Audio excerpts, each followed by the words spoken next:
So I think when we have a tough week or we have a tough month or we have a tough sales call, to say to ourselves, okay, that didn't go how I wanted. What did I learn versus, oh, I'm terrible, I suck. I mean, the self-talk, the things we say to ourselves that we would never say to someone else really impacts us.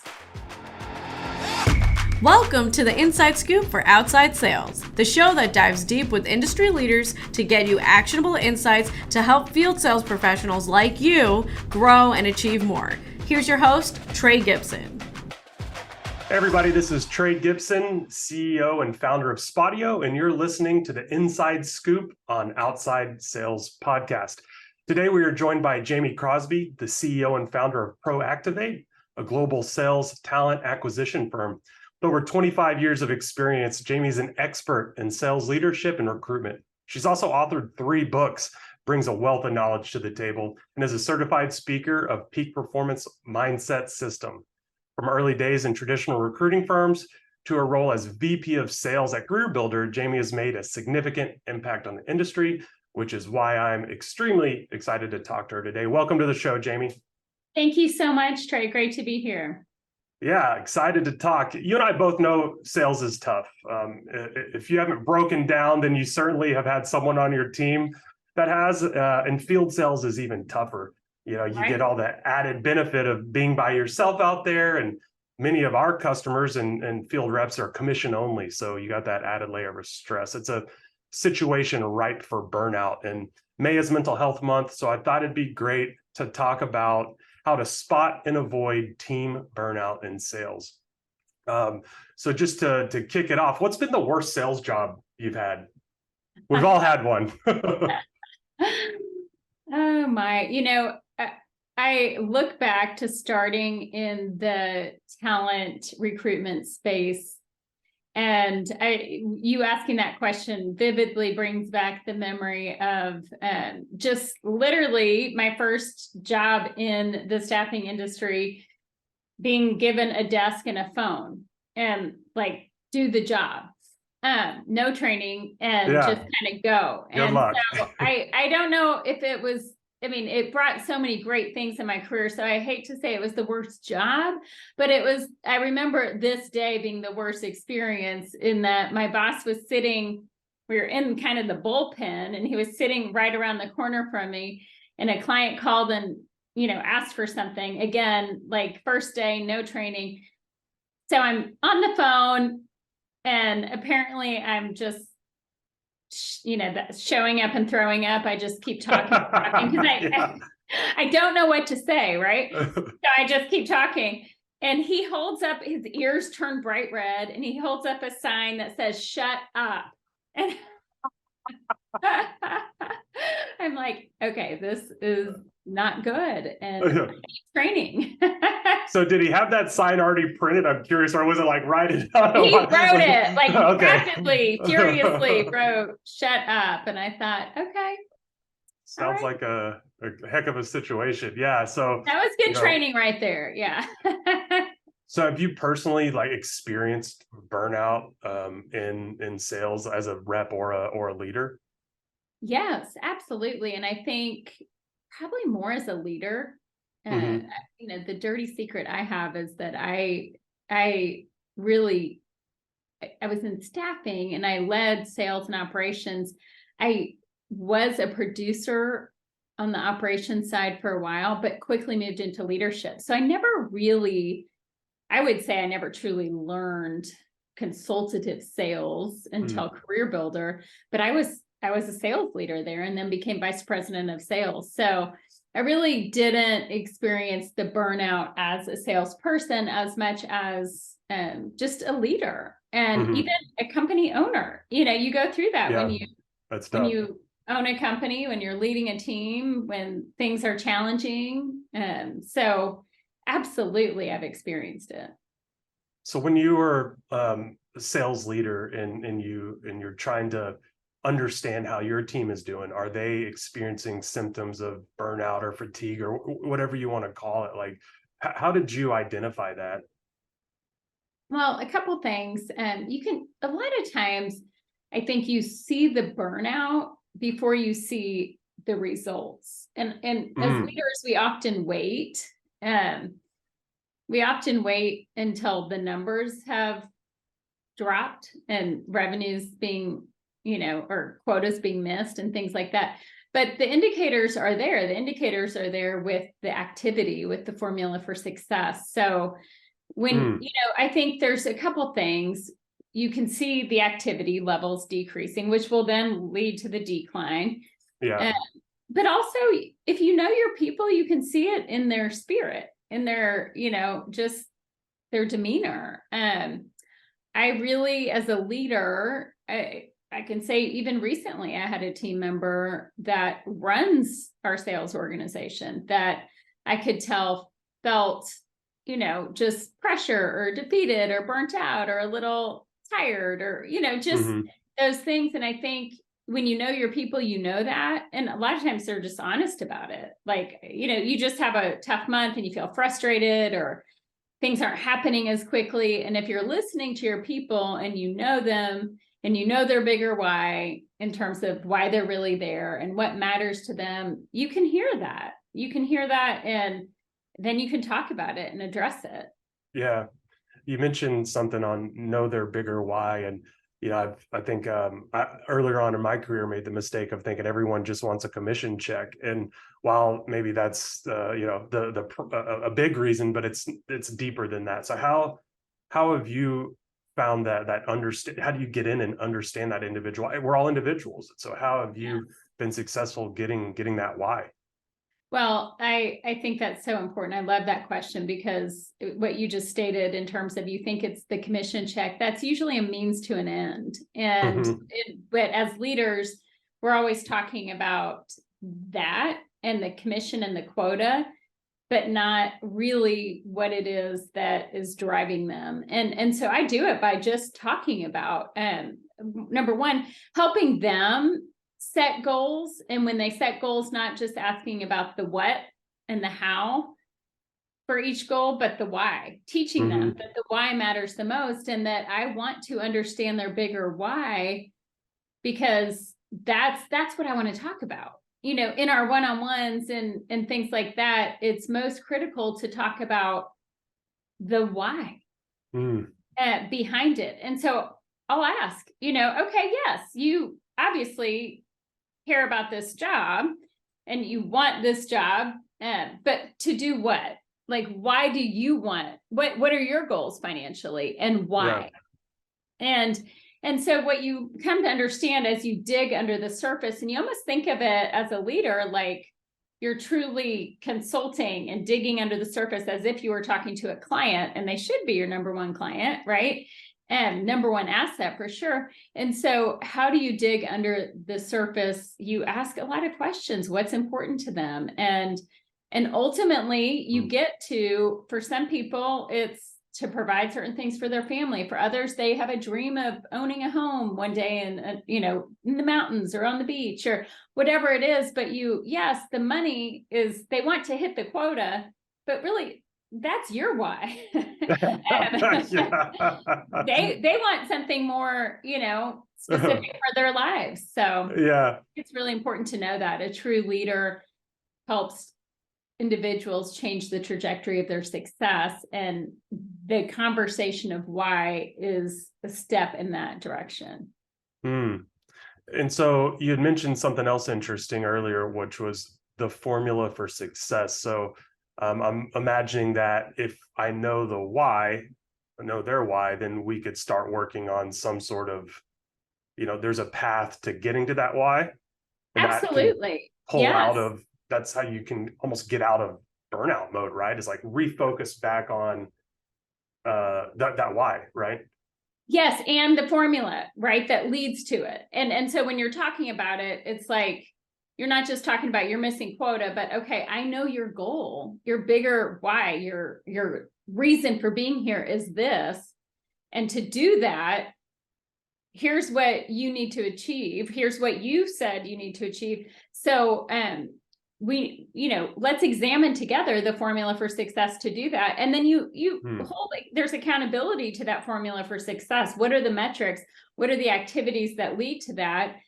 And I think when people are burnt out, one of the things that I really focus on is with them is doing the things that they can control. Because I think burnout a lot of times comes from just having a tough month or missing quota one month, and then they feel like they've lost their magic or whatever it is. Right, yeah, lost the magic. Yeah. And, reminding them, if you just do the things that you can control, every deal will come. The deals that are going to come are going to come. But if you do the pieces of the formula that you can control, then we know this works. Right. So let's just go back to that. And just reminding them of their success, I think, is really important. And if you're the rep, reminding yourself of your success, that you haven't lost your mojo, you haven't lost your magic, you're just having a tough month. And sometimes we're speaking of mental health month, our mindset we speak negativity to ourselves and oh my gosh, I'm stuck at this now, or whatever the things you say that you would never say to someone else or to your own best friend, you say them to yourself. Yeah, that's so important on the mindset side too, because do you think that thinking about the just sales burnout, does it come from not selling, do you think, or is it just I've been working a lot, or is it a combination of this? I'm just thinking back to like my time and the others I've dealt with, like there's a sales roller coaster that you see where somebody have big month and then they go down and maybe they're in that trough for a while and can pull themselves out with that success formula, or people just like, overworked, or heck, I've even seen it where like maybe they shouldn't even be in sales, right? Like they're not an actual passionate about sales. They came in for a reason, and you can move them into another seat where they'd be much more happier. That's maybe less stressful, but I don't know where I was going with that. But yeah, like I guess we all get burnt out for different reasons. I do. I think you're right, Trey. I think there are different reasons. I think a lot of times it's like maybe a big deal that you expected that didn't close, or yes, maybe 1 month you expected it to be bigger. Like I referenced a person on my team who was feeling, I wouldn't even, it's like down on herself because something what it came down to is something she expected didn't come through, and it happened on a couple of things, but she was still achieving great success and still amazing. But really, for her, it was, she cares so passionately, as if, truly, like, just as if it were her own company, her part of the business. And so that comes from her connectedness in her heart and her pursuit of excellence. For others, it could be something going on in their life. And I love that you asked this question. Yes, it is different for everybody, but as a leader, how do we find out? So as a leader or as the rep trying to figure out what's going on with, yourself internally, why are you feeling kind of blah? It's like, here's the example of this. If someone comes to you and says, I have a headache, and you just say, okay, here's Advil, you're not really getting down to the real crux of what's going on. It could be, when you ask questions, that they are hungover. It could be that they are having financial problems. It could be that they hit their head. There's a number of reasons they're dehydrated. There's a number of reasons someone could have a headache. And so think of burnout like that. What, digging under the surface to find out, hey, what's going on? You don't seem like yourself, because it could be that they're in the wrong seat. Yeah. That there is the right seat for them. And that's usually someone who just hasn't achieved success in sales and realizes that's not the right role. And a lot of times I do think that when people aren't feeling successful, it's because they're not in the right role. Yeah. They're not happy. Yeah.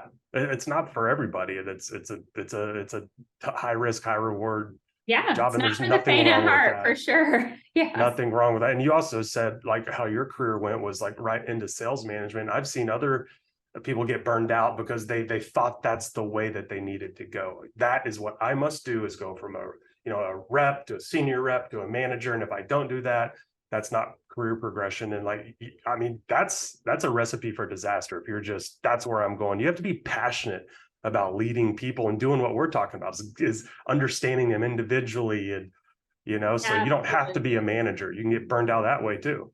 Oh my gosh, yes. I mean, truly, but you could get burned out in a variety of ways, in a variety of roles. It does happen more in sales or sales leadership, because sales leaders get burnt out because they wish they were back just focused on themselves and not worrying about all these other people, right? They're not natural leaders. And definitely the best sales reps don't always make the best leaders. So Yeah, that's for sure. We hope you're enjoying the inside scoop on outside sales. If you want to hear more value-packed content, be sure to subscribe and check us out anywhere on social at Spodio. Now back to the show.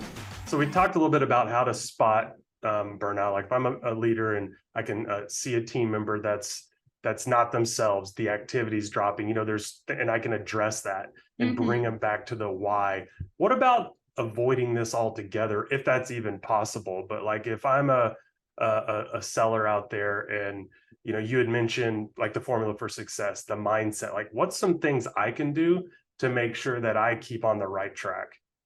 Well, I think really, self-care, and I know this sounds a little silly, but just thinking of like, what are the things you do to take care of yourself to make you the very best you can be?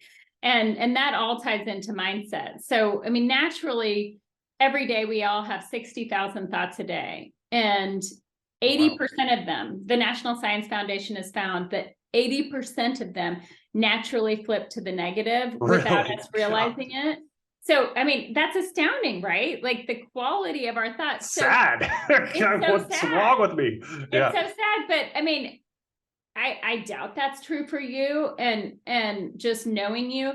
But for a lot of us, the awareness of that allows us to flip the script and to do the things that we need to do to be our best. So I would say, pouring into your life and doing the self-care that you need to be your best, whether that's, being around positive people, exercise, positive daily affirmations, eating well, hydrating, just taking care of yourself will make you be your best in all areas. And that is more my mental health May month answer, or May mental health month answer. But I would say, as from the business perspective, which mindset plays into 80% of our success is based on our mindset, while 20% is skill set. But from the other perspective, I would say to understand our formula for success gives us this power to not worry about everything that doesn't happen, every deal that doesn't close, or to get down. Because if we know, okay, I know if I consistently have 8 appointments a week, I am going to hit my number. Then you don't allow yourself to get down or burn out by every no. You just think of it. Your mindset shifts and you're like, it's one no closer to a yes. And it's a stepping stone to the next thing. And I know I'm doing the things that it takes to win. So I will win. And I think if you do that consistently, we get burnt out as salespeople when we do this. And a lot of times we see the results of the drop in activity a month or two later, and then we get burnt out, and we're not really tying it back to our behaviors that led to that. So if we can really know what it takes for us to win and commit to that consistently, then we will be less likely to find ourselves not having success, and therefore not burning out. Control what you can control, which right. typically and comes then down let to the rest activities. go. Yeah, absolutely. It's funny you mentioned about the mindset and the 80% negative. This happened to me actually last night. I oftentimes just wake up at like 2:33 in the morning and cannot with your go back. best thoughts. Yes, I can't go back to sleep, and it's horrible. And I researched it, and because a lot of times what we'll do is, oh, son of a gun, I woke up, I'm mad. Like, why did I wake up? I'm upset. And actually there's like therapy around like, you actually have positive thoughts around it. So when I wake up, I go, oh, I'm the best at falling back to sleep in the world. I'm like literally telling myself this last night. Yes. Nobody falls asleep faster than I do at 3 a.m. So I repeated that. Hey, it worked last night. Sometimes it doesn't, but I was able to. No, it's the self-talk. It matters. It really matters. There are many things we can do to elevate our mindset and rewire our brain. So in those situations, to think of them differently. Yeah, that's good. And it really does matter. And so I think when we have a tough week, or we have a tough month, or we have a tough sales call, to say to ourselves, okay, that didn't go how I wanted. What did I learn? Versus, oh, I'm terrible, I suck. I mean, the self-talk, the things we say to ourselves that we would never say to someone else, really impacts us. Yeah. So it's about recognizing that then. I have to be Right. self-aware to understand when I am having that negative self-talk. And then, what do I do about it? Do I just, okay, hey, stop. And then maybe I flip it to where I'm never going to make another sale again, or no one ever picks up the phone. It's like, nope, Right. they are going to pick up the phone right now. Let's go. One more call or one more door knock. Or think of it. I remember one time someone hung up on me and I just was like, oh, this is funny. And I just called back. I'm like, I'm so sorry. I think we got disconnected, Yeah. Just have fun. Or someone's giving you a bunch of objections. Oh my goodness. I learned in sales training that if I asked 5 times for the meeting, I'd get it. People like to have a little bit of fun. So if I'm a sales leader and I have a team, and let's just say I'm noticing some of them burning out. I've tried to work with them. Like, the reps come back from that? Like, I mean, on a whole, I'm just thinking about, like, what do I need to do as a manager if I start to see that? Do I have to change something? Maybe if it's more than one going on, or like, from a team perspective. From a team perspective, it is contagious. And, what I would say is recognize the difference between burnout and just mediocrity. Because if you keep a bunch of C players on your team, and that would be, consistent C player performance, not just someone having a bad month, but if you keep C players on your team, you lower the bar for everyone. It lowers the overall performance of your team. Yeah. And there's a huge variance in production between top performers and poor performers. It's 67% variance in production. So, oh, really? Wow.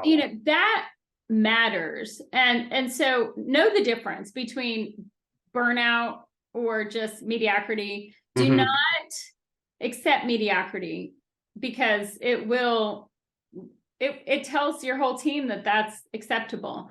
Yeah. And I think, address it quickly is the key. If it's burnout, you'll know that it's not a consistent trend. And actually what I love is and what I look for is the team member being more concerned than me. Like, they're coming to me, oh my gosh, I'm nervous, I'm upset, I'm whatever.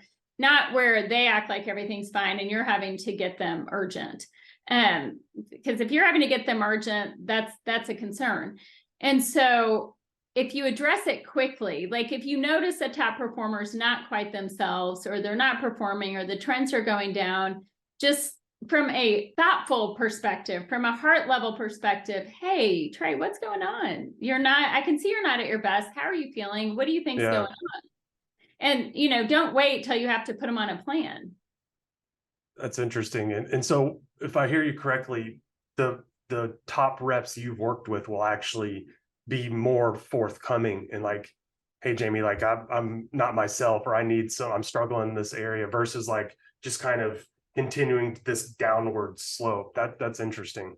I think you can tell they're bothered. You're not having to make them bothered. I think of it like with my kids. If they're sorry and they feel nervous about something, they feel regret when they should, then I'm easier on them. Yeah. If I'm having to, help them realize that they should be concerned about their behavior, and, that they're not really recognizing it, then it's a bit harsher. Yeah. Yeah. So sometimes, unfortunately, the reps can't pull out of burnout or whatever, their C player, and we have to move on. And so part of being a sales leader is always recruiting. And I know you're an expert in recruiting, so I thought I'd just at least chime in and get your opinion on, like, okay, what does some of that look like for a sales leader to do? Like, should they always be interviewing or always be collecting resumes? Like, what as a sales leader, what do I need to do to protect myself from being affected by reps that burn out and fade away, if you will? Right. Well, I think that's one of the most important roles of sales leadership. In fact, when I was at CareerBuilder, as a regional sales leader, before I became VP of sales, every week I was interviewing a few people just proactively. And when I became VP of sales, I had all the regional leaders do that. That was part of their, one of the most important parts of their job. So as leaders, we're always talking about our pipeline, and we're referring to the revenue and our sales funnel.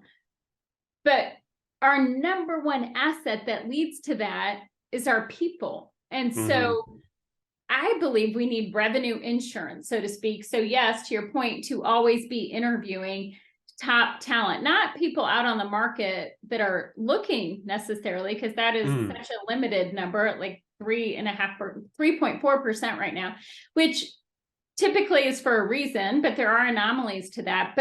But courting top talent on a continual basis, that it might be an upgrade to their career, so that you know who your next reps are.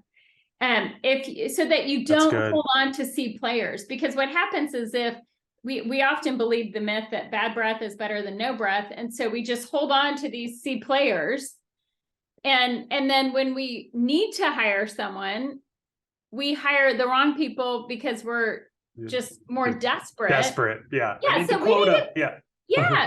So a great leader, they're aware of their typical turnover, which there is just typical turnover in sales. Right. They know the C players on their team that need to be replaced. And they are proactively thinking about their growth plans. And they take those three things. And I'd say for each of those openings anticipated, you need to be interviewing 3 great people. So if you think that you're going to need to hire 12 people in a year based on turnover and C players and just growth plans, then you need to interview 3 great people a month, so that you prepared, and therefore you will hire better people. That's really good. When you said great people, so what have you seen that's like the biggest indicator of success? Like, if I'm a sales leader and I have a C player and I'm looking to upgrade, like, how can I be a little bit more sure that they're great or going to be an upgrade? Well, first of all, there are a couple of things that we do in our process, that whether someone uses us or not, that we highly recommend for our clients to incorporate. The first thing is, you have to identify your ideal candidate profile. You won't know if you found them if you don't know what you're looking for. And as leaders, we often just want to hire people like ourselves. We don't have a clear objective model of what we're even looking for. Yeah. And so this is much more than a job description. It's an ideal candidate profile. And so to design that is critical. Then you need a talent acquisition strategy that helps you find those people that are currently working and winning and doing well, where this would be an upgrade to their career. And then most critically, and this is where we really differentiate ourselves, but to take them through an in-depth sales behavioral interview process that's customized for your ideal candidate profile. Now, here's the huge mistake we make. Most people only interview based on skill set. So yes, one really critical component is, do they have the skill set? Right. Do they know their formula for success? That, therefore then it could be replicatable. Have they demonstrated success? All of those things. But 80% of success is based on mindset. Why is that not incorporated into the interview process? So for us, when we have an hour and a half to 2 hour in-depth behavioral interview, it's skill set, mindset, and simulation evaluations. And I highly recommend that is incorporated into your qualification process. If you want to add A players to your team, you've got to have a very, very thoughtful qualification process. Mindset matters. Like, do they have the grit? Do they have that commitment to excellence, perseverance, that just, I'm going to win no matter what? How do you, God, it's so important.